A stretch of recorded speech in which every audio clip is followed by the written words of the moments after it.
مجھے عاجزی میں وہ مزہ ملا جو غرور تھا وہ نکل گیا، یا رب تیری کرم کی ایسی ہوا چلی میں گرتے گرتے سنبھل گیا۔ سامعین محترم، السلام علیکم ورحمۃ اللہ وبرکاتہ۔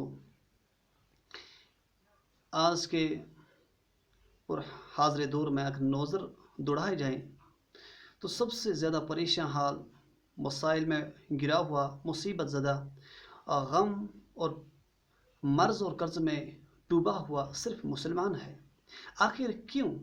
کیا کبھی انسان نے خود پہ غور و فکر کیا ہے؟ دراصل جب کوئی قیمتی چیز ہوتا ہے تو چور اسی کے پیچھے لگ جاتا ہے۔ یہ مسلمان بڑا قیمتی ہے، شیطان بھی اس کے پیچھے لگا ہوا ہے، نفس بھی اس کے پیچھے لگا ہوا ہے۔ تو اللہ نے قرآن کریم میں فرمایا، بسم اللہ الرحمن الرحیم، کنتم خیر امہ، آپ بہترین امتی ہو۔ جس کو اللہ بہترین کہے، جس کا مقام اعلیٰ ہو، جس کا سٹیٹس اچھا ہو، جس کا پوسٹ اچھا ہو، اس کو اپنے پوسٹ کی قدر و قیمت کرنی چاہیے تاکہ لوگ اسے عزت کی نگاہ سے دیکھیں۔ اگر کوئی دنیا کے اعتبار سے کوئی آفیسر اپنی عہدے کا غلط فائدہ اٹھائیں، چند پل وہ بہت کچھ کماتا ہے، لیکن عنقریب رب کی پکڑ آتی ہے، اس کے سارے پول کھل جاتے ہیں اور وہ اللہ بچائے رسوا و ذلیل ہو کر رہ جاتا ہے۔ تو اسی طرح رب نے کہا، تم خیر امہ، آپ بہترین امتی ہو۔ اگر ہم نبی پاک سے امتی ہے تو پھر ہم پریشان کیوں ہیں؟ ہم مسائل میں الجھے کیوں ہیں؟ ہم مصیبت کیوں ہیں؟ ہمیں مدد کیوں نہیں ملتا؟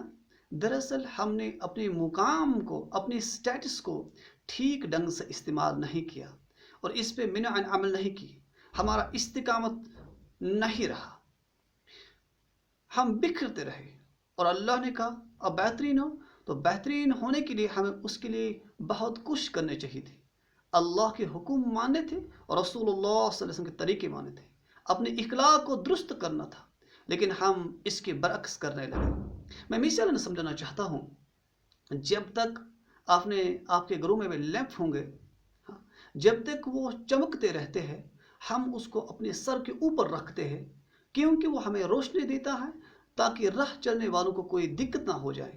وہ دوسروں کو راہ دکھاتا ہے اور لوگ آپس میں نہیں ٹکراتے، انسان نہیں گرتا ہے کیونکہ وہ بلب کی روشنی، وہ لیمپ کی روشنی اس سے راستہ دکھاتا ہے، آپ یہاں سے چلے جاؤ، کہاں پہ خرابی ہے وہ وہاں سے نہیں گزرتا ہے۔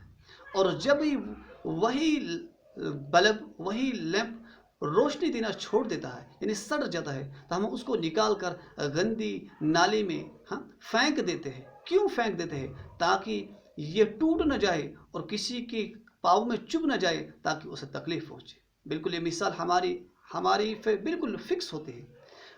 اگر ہم جب تک نہ ہم اللہ اور اللہ کے رسول صلی اللہ علیہ وسلم کے احکام مانیں، جب ہم اللہ کے احکام مانیں، جب ہم رسول اللہ صلی اللہ علیہ وسلم کے احکام مانیں، تب ہم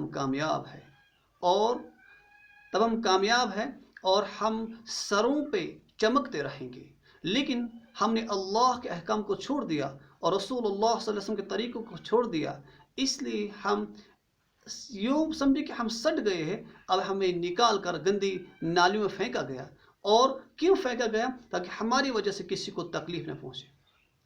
اس لیے ہر ایک کو فکر کرنی چاہیے، اے کریم رب، ہم گنہگار صحیح ہیں لیکن آپ کے بندے ہیں اور نبی پاک سے امت ہیں۔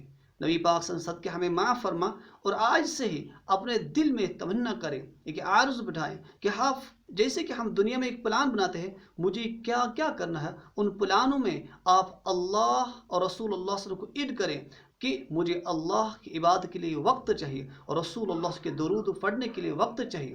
جب آپ ان کو اپنے ہر کام میں شامل کرو گے تب آپ کی زندگی کامیاب بن جائے گی، کیونکہ ہم لمپ کے مانند ہیں لیکن ہم نے چمکنا چھوڑ دیا ہے، اس لیے ہم گرے ہوئے ہیں اور ندی نالوں میں پڑے ہوئے ہیں۔